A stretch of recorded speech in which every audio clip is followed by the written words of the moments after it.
નમસ્કાર. આજે આપણે ભારતના એક એવા મહાન નેતાની વાત કરવાના છીએ જેમણે આપણા લોકતંત્રના મંદિર એટલે કે સંસદનો પાયો નાખ્યો હતો. જેમનું નામ છે ગણેશ વાસુદેવ માવળંકર, જેમને આપણે સૌ સંસદના પિતા તરીકે પણ ઓળખીએ છીએ. પણ આખી વાત શરૂ કરીએ એ પહેલાં એક સવાલ: શું આપણે ક્યારેય વિચાર્યું છે કે ભારતીય સંસદના પિતા તરીકે કોને ઓળખવામાં આવે છે? ચાલો આજે આ સવાલના જવાબની સાથે સાથે એમની આખી અસાધારણ જીવનગાથાને નજીકથી જાણીએ. તો એમની સફરને સમજવા માટે આપણે શરૂઆત કરવી પડશે એમના શરૂઆતના દિવસોથી, કારણ કે કોઈપણ મહાન વ્યક્તિત્વનો પાયો એમના બાળપણ અને સંઘર્ષના વર્ષોમાં જ નંખાય છે. વાત છે 1888ની. વડોદરામાં એમનો જન્મ થયો. નાનપણથી જ તેજસ્વી હતા, એટલે જ તો કાયદાનો ઉચ્ચ અભ્યાસ કરવા સીધા ઇંગ્લેન્ડ પહોંચ્યા અને 1914માં બેરિસ્ટર બનીને પાછા ફર્યા.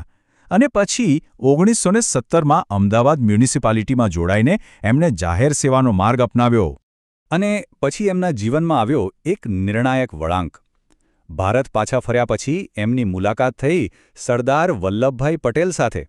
બસ આ જ એક ક્ષણ હતી જ્યાંથી એમની રાજકીય અને સામાજિક કારકિર્દીને એક નવી જ દિશા અને દૃષ્ટિ મળી. પણ શું માવળંકરજીની પ્રતિભા ફક્ત રાજકારણ પૂરતી જ સીમિત હતી? ના, બિલકુલ નહીં. ચાલો હવે રાષ્ટ્ર નિર્માણમાં એમના વિશાળ અને બહુમુખી યોગદાન પર એક નજર કરીએ. જો એમનું કામ કેટલા બધા ક્ષેત્રોમાં ફેલાયેલું હતું. શિક્ષણની વાત કરીએ તો અમદાવાદ એજ્યુકેશન સોસાયટી અને ગુજરાત યુનિવર્સિટીની સ્થાપનામાં એમનો સિંહ ફાળો હતો. સમાજ સેવામાં પણ એ ક્યાંય પાછા નહોતા પડતા.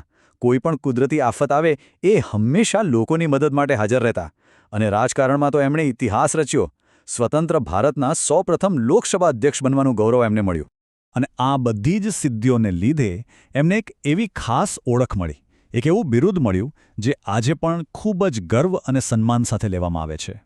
જી હા, એ વખતના વડાપ્રધાન પંડિત જવાહરલાલ નહેરુએ એમની સંસદીય પ્રણાલી પરની પકડ, એમની સમજ અને એમના યોગદાનને જોઈને એમને ફાધર ઓફ પાર્લામેન્ટ એટલે કે સંસદના પિતાનું ગૌરવપૂર્ણ બિરુદ આપ્યું હતું. માવળંકરજી માટે સંસદ એ માત્ર કાયદા બનાવવાની કે ચર્ચા કરવાની જગ્યા નહોતી. એમની દ્રષ્ટિ એનાથી ઘણી મોટી હતી. એ માનતા હતા કે સંસદ ભવન એવું હોવું જોઈએ જે દેશના દરેક નાગરિક માટે પ્રેરણાનો સ્ત્રોત બને. અને એમની આ દૃષ્ટિ એમના જ શબ્દોમાં કેટલી સુંદર રીતે દેખાય છે. એ ઈચ્છતા હતા કે યુરોપની સંસદોની જેમ આપણી સંસદની દિવાલો પર પણ ભારતના ભવ્ય ઇતિહાસના ભિંતચિત્રો હોય, જેથી દેશના ખૂણે ખૂણેથી આવતા વિદ્યાર્થીઓ એમાંથી પ્રેરણા લઈ જાય. એમણે પાછળ શું છોડ્યું? ખાલી સંસ્થાઓ કે પદવીઓ? ના, એમણે પાછળ છોડ્યો છે એક મજબૂત ચારિત્ર્ય અને સિદ્ધાંતોનો અમર વારસો.